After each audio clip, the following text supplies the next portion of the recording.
Mungkin sekarang bukan waktu yang tepat nih untuk membahas RAM atau SSD karena sekarang nih situasi pasarnya lagi nggak baik-baik aja. Bahkan ada berita di mana salah satu produsen dari RAM dan SSD ini tuh exit dari pasar konsumer, yaitu adalah Micron. Ini adalah salah satu perusahaan top 3 loh yang memproduksi chip RAM dan SSD. Jadi bisa kebayang nih, satu aja kalau exit itu bakal sepincang apa nanti market RAM dan SSD di masa depan. Bahkan ya berita harga RAM dan SSD ini naik aja itu udah mengalami kenaikan ya sejak beberapa bulan kemarin, yang saat itu pun masih ada si Micron untuk memproduksi RAM dan SSD.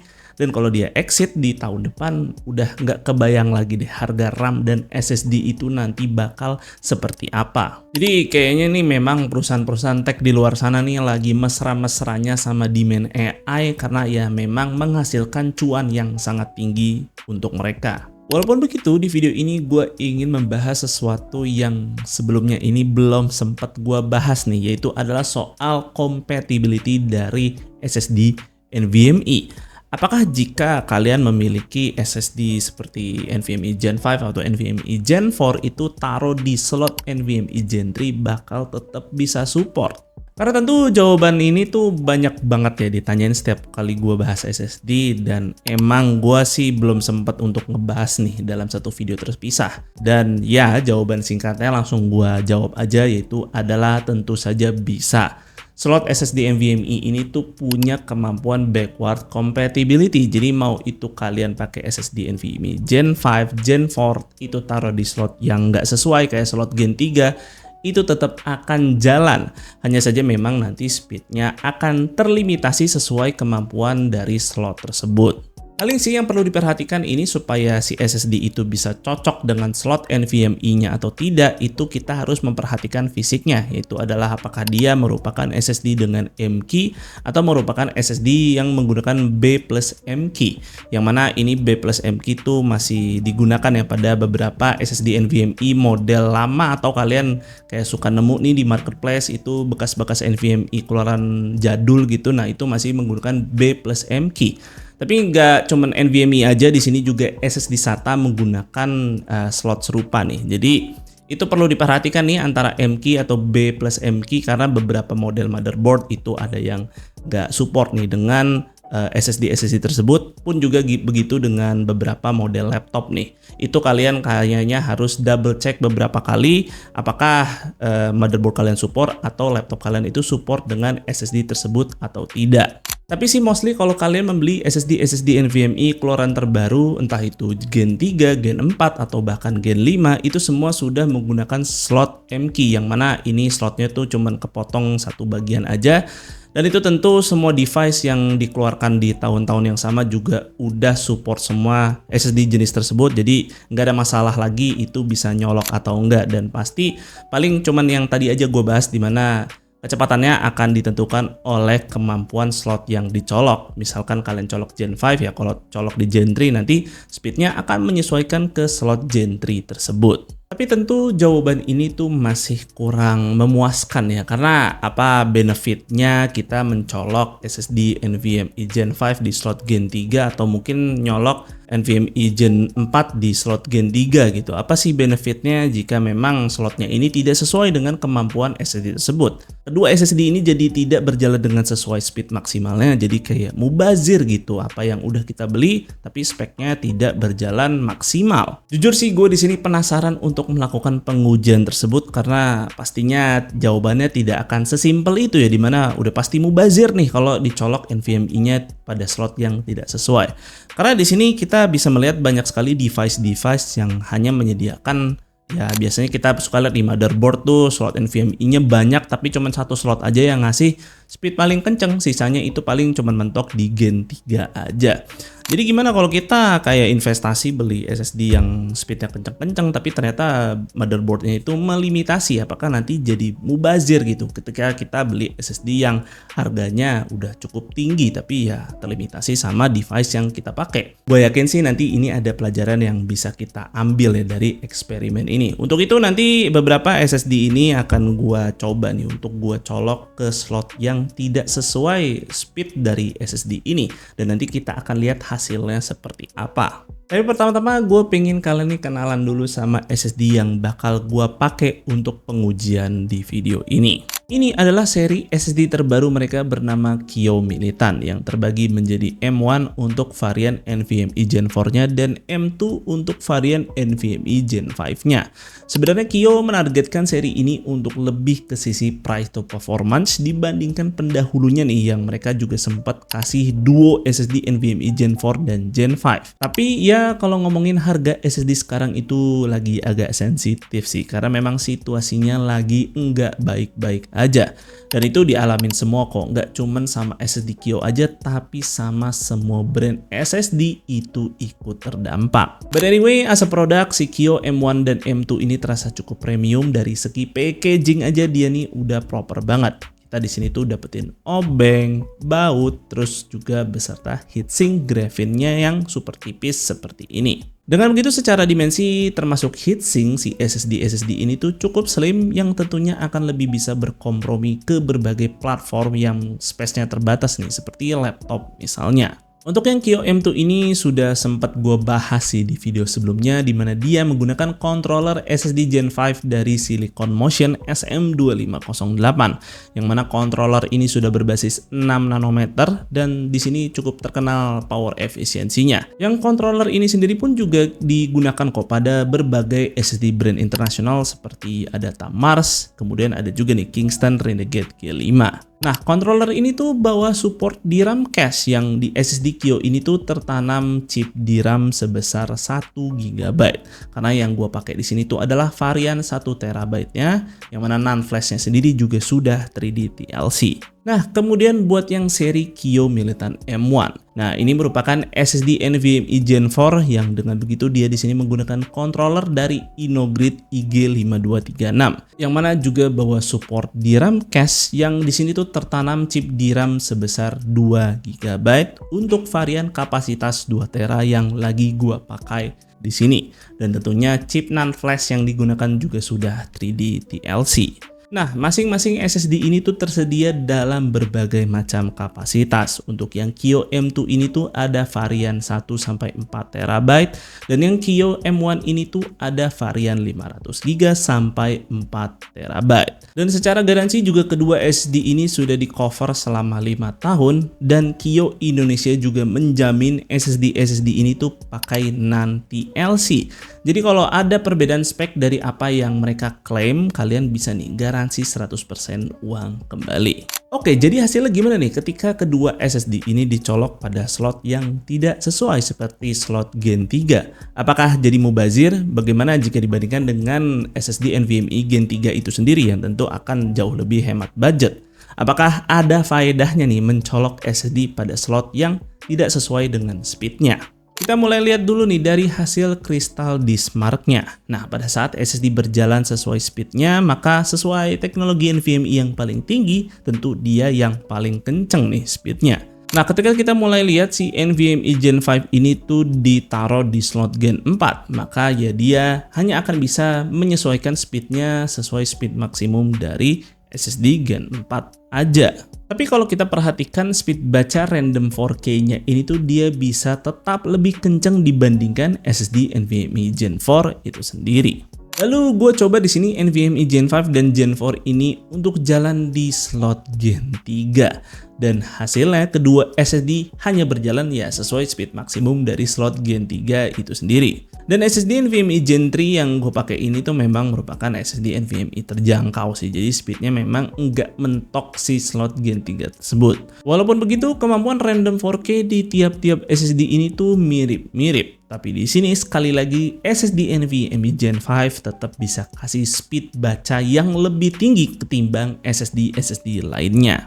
Lanjut kita ke tes copy data ke dalam SSD yang di sini tuh besarannya masih di bawah 100 GB. Bisa dilihat kecepatan tulis SSD NVMe Gen 5 ini tuh ketika berjalan secara native dia tuh paling kenceng di antara yang lain. Dan di sini tuh bisa kasih gap performa yang cukup jauh. Nah, jika SSD tersebut di limit ke kecepatan Gen 4 saja, juga masih lebih kencang nih dari SSD Gen 4 yang berjalan secara native di kecepatan maksimum. Tapi beda cerita jika bicara kecepatan average-nya, di mana si NVMe Gen 5 ini tuh jadi punya speed di bawah NVMe Gen 4 yang berjalan sesuai dengan slotnya. Kemudian ada fenomena menarik nih di mana NVMe Gen 5 ini jika di limit speednya ke Gen 3, dia malah jadi lebih rendah performanya dibandingkan SSD NVMe Gen 4 yang di limit ke speed yang sama. Kemudian waktu yang diperlukan untuk menulis data sebesar ini ya tentu diselesaikan paling cepat oleh SSD NVMe Gen 5 jika dia berjalan secara native. Dan di sini untuk NVMe Gen 5 dan Gen 4 yang di limit ke speed Gen 3, ternyata dia nih masih bisa head to head dengan salah satu SSD NVMe Gen 4 yang berjalan secara native. Kemudian kita lanjut ke tes copy data di atas 100 GB. Di sini sekali lagi SSD NVMe Gen 5 itu masih jadi yang paling kenceng ketika dia berjalan secara native. Kemudian disusul juga dengan SSD NVMe Gen 4 yang juga berjalan secara native. Nah, di sini SSD NVMe Gen 5 menunjukkan fenomena yang sama seperti tes sebelumnya di mana SSD tersebut kasih performa yang lebih rendah nih saat di limit ke speed Gen 3 dibandingkan jika NVMe Gen 4 itu berjalan pada speed yang sama. Walaupun begitu, waktu tulisnya jika dibandingkan ternyata ya berbeda tipis sih satu sama lain. Kecuali jika di-compare dengan SSD NVMe Gen 3 yang berjalan secara native. Itu pun dia masih butuh waktu yang sangat lama nih dibandingkan SSD lainnya. Dan tentunya juga untuk SSD NVMe Gen 5 yang berjalan secara native ya tentu di sini dia jadi yang paling kencang dengan selisih waktu yang cukup signifikan sih dibandingkan SSD lainnya. Lalu bagaimana dengan hasil suhu dari kedua SSD ini? Yang menurut gue sih secara teori harusnya SSD ini jadi lebih adem karena dia akan mengalami throttle ya dikarenakan slotnya itu lebih lambat dari kecepatan asli si SSD tersebut. Tapi gimana nih hasilnya?